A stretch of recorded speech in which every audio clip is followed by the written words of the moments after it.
9시 29분 이제 취침입니다.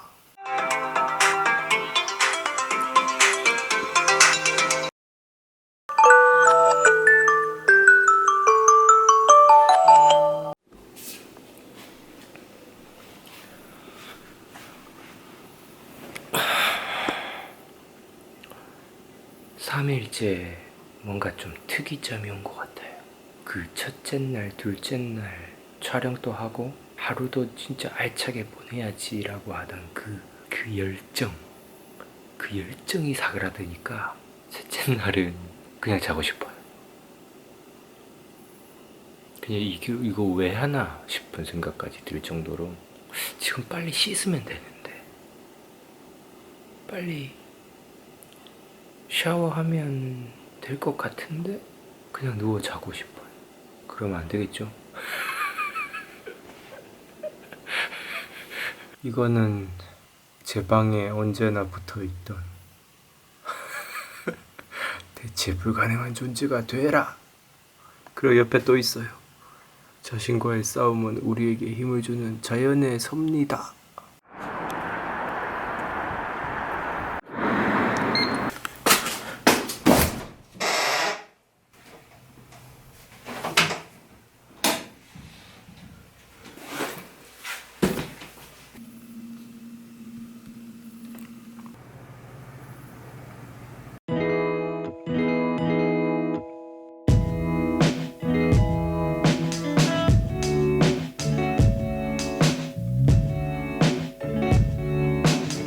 현재 시간 8시 49분입니다.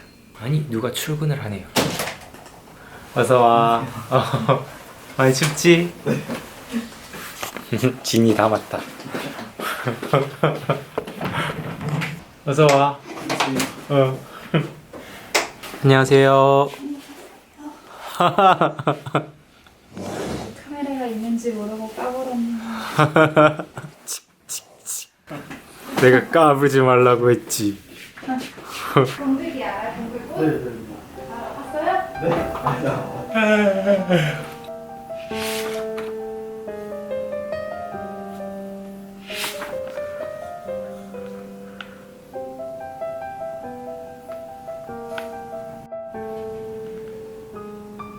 이거 제목만 봐도 너무 좋지 않습니까? 1%만 바꿔도 인생이 달라진다.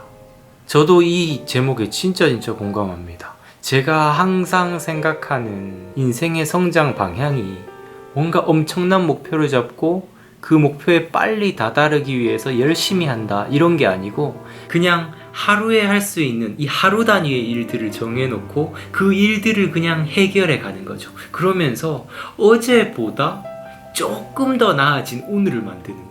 어떤 지식적인 면모도 어제 모르던 걸 조금이라도, 진짜 뭐 하나의 뭐 영어 문장 한 문장, 중국어 문장 한 문장, 아니면 독서하면서 뭔가 알게 되는 작은 깨달음들, 이런 것들을 진짜 하나씩 알게 되는 것만 해도 어제보다 나은 지식 수준을 가지는 거잖아요. 그리고 뭔가 생활 습관도 어제보다 아주 조금 나은 정도. 물론 매일매일 새로운 습관을 들이는 건 쉽지 않겠지만, 지금 제가 이렇게 미라클 모닝 하면서 뭔가 이렇게 새로운 도전을 하는 것처럼.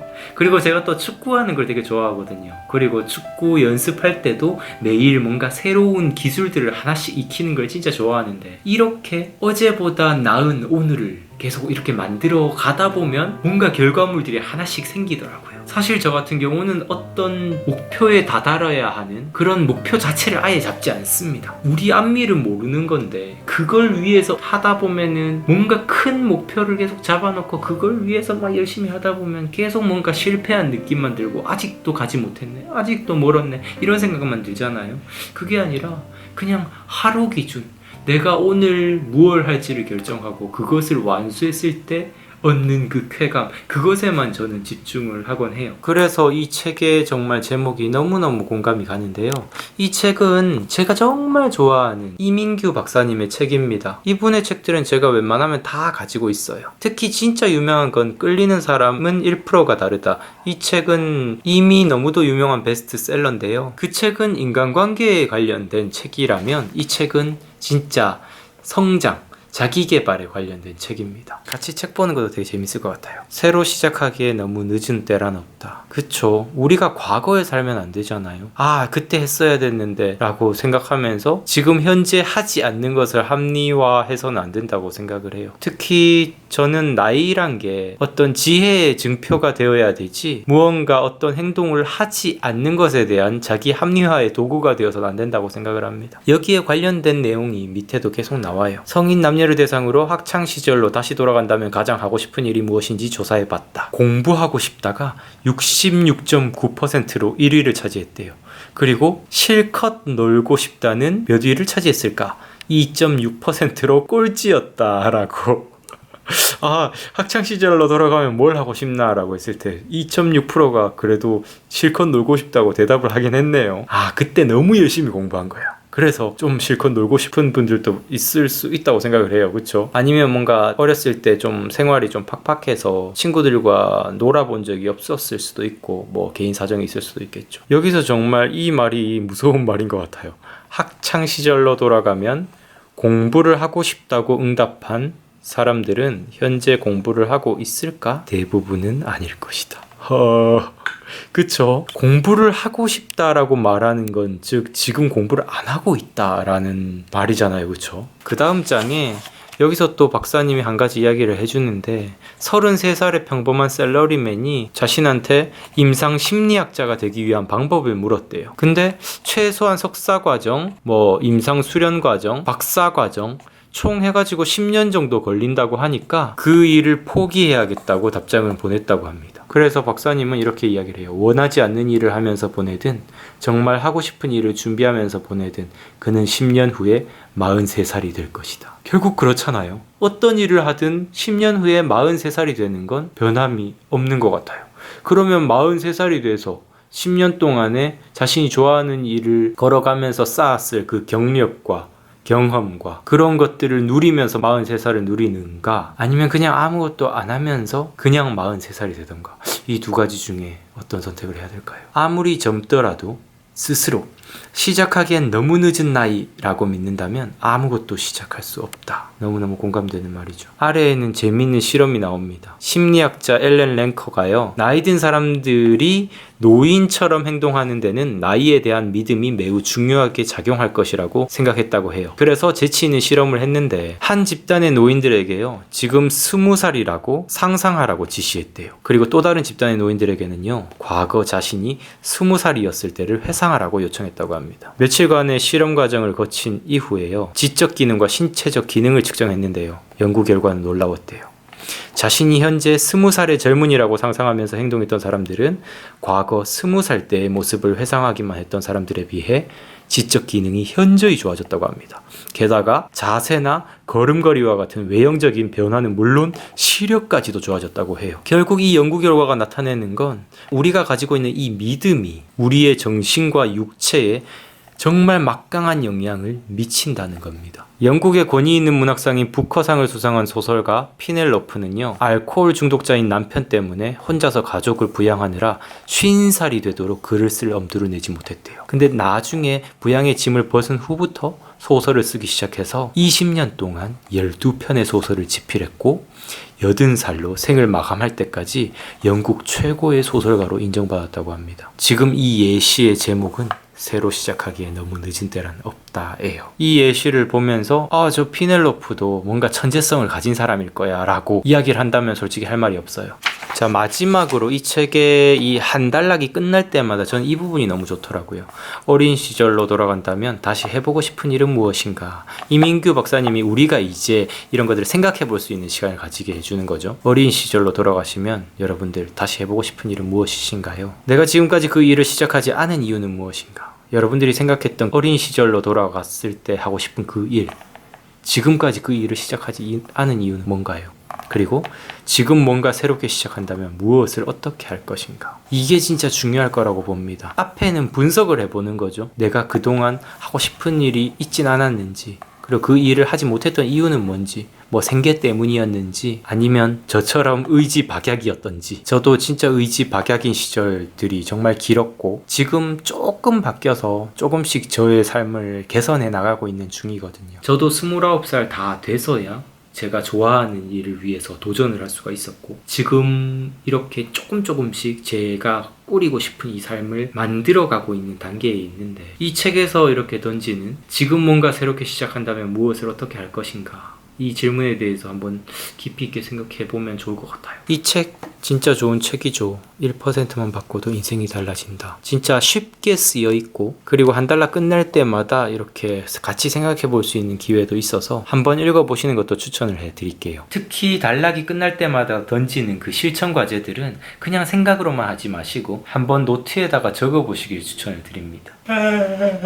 오늘 셋째 날, 솔직히 오늘은 일어나는데 진짜 너무너무 힘들었어요. 와. 첫째 날과 둘째 날은 솔직히 말해서 이렇게 촬영을 하고 인증을 하잖아요. 그게 좀 뭐랄까 저를 좀 각성 상태로 만들어줬던 것 같아요. 근데 셋째 날은 약간은 이 만들고 싶었던 영상도 첫째 날, 둘째 날 다 만들었고 이제는 뭐랄까 약간의 그 각성이 좀 떨어졌다고 할까요? 동기부여가 말하자면 어느 정도 저한테도 됐었던 그 동기부여가 조금 사그러들고 나니까 뭔가 첫째 날, 둘째 날에는 몰랐던 그 피로도가 오늘 아침에 일어날 때 진짜 완전히 막 저를 내가 뭘 하고 있지 이런 생각까지도 들고 그냥 지금 더 자고 싶다. 왜 그렇게 세상 힘들게 살아야 되지? 막 이런 생각까지 드는 거예요. 근데 그래도 생각과는 별개로 그냥 행동은 하기로 했으니까 계속 쭉쭉 해보자 생각하고 나왔습니다. 오늘은 근데 좀 신기한 게 있었어요. 한 30분 정도 늦게 나왔을 뿐인데 도로에 차도 많고 사람 걸어다니는 사람들도 많더라고요. 그래서 의외로 세상에 참 부지런한 사람들이 참 많다 이런 생각이 들었고요. 그리고 우리 이전 영상들만 봐도 벌써부터 새벽형 인간을 실천하고 계신 분들이, 이미 미라클 모닝을 실천하고 계신 분들이 정말 많았다는 거를 이제서야 알게 됐습니다. 저만 매일 9시까지 자고 좀 반성을 하게 됐습니다. 오늘 오전에는요 제가 또 할 일 목록을 적어가지고 방금 전까지 제가 뭘 했냐 하면 오늘 제가 촬영 이 중국어 채널에 올릴 영상 대본을 방금 전에 작성을 했고요. 그리고 또 대본 작성과 더불어서 그 대본과 관련된 중국어 문장을 진짜 온갖 드라마들을 다 뒤져가면서 영상을 다 뽑아냈어요. 그거 뽑는 데만 해도 진짜 거의 오전 시간을 다 할애했다 싶을 정도로 뽑아냈는데요. 그렇게 해서 영상을 아마 만들면 짧으면 10분, 길면 한 15분에서 20분 정도 될 것 같은데, 제가 이 대본 작성과 영상 찾는 데 들인 시간이 이미 3시간 이상, 촬영하는데 아마도 한 30분에서 1시간 정도 걸릴 거고, 그걸 이제 편집을 하는 데는 아마도 최소 5시간 이상은 걸릴 것 같은데요. 이 10분짜리 영상 보시는 분들은 들어왔다 그냥 한 1분만 보고 나가고 이런 경우가 정말 많잖아요. 근데 그 10분짜리 영상을 만들기 위해서 이 유튜버들의 노고가 얼마나 많은 건지 저는 이 유튜브 활동을 하면서 더 실감을 하고 있습니다. 갑자기 또 유튜버의 넋두리를 하고 있는데요. 아무튼 저는 오전에요 이 위에 있는 2가지 일을 완성을 해가지고 이렇게 체크 표시를 합니다.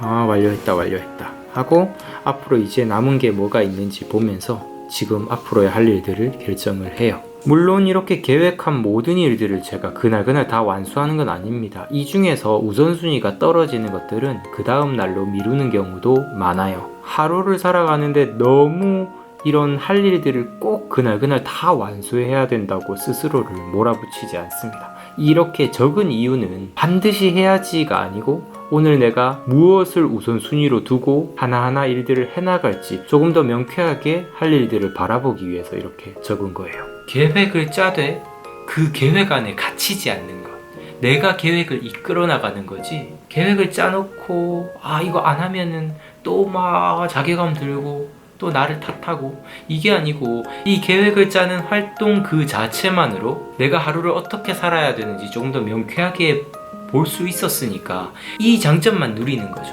이 계획 짠 것들 중에서 가장 우선순위, 가장 중요한 것들을 해결하는 것 위주로 이렇게 할 일 목록을 관리를 하면 정말 좋을 것 같습니다. 어제 처음으로 그 제 몸 영상 기록하려고 어. 1위차 딱 찍었거든요. 오. 근데 영상을 봤는데 아 이게 내 몸이구나. 그게 이제 현실 지시더라고요. 맞아. 이 거울로 보는 거하고 영상으로 어. 보는 거하고 그 뭔가 이게 참 달라. 내 눈은 왜곡돼. 네 맞아요.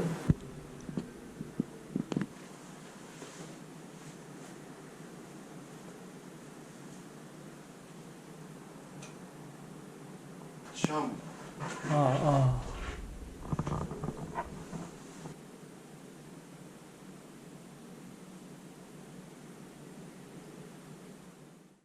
풋살 하러 왔습니다. 안녕하세요, 형님.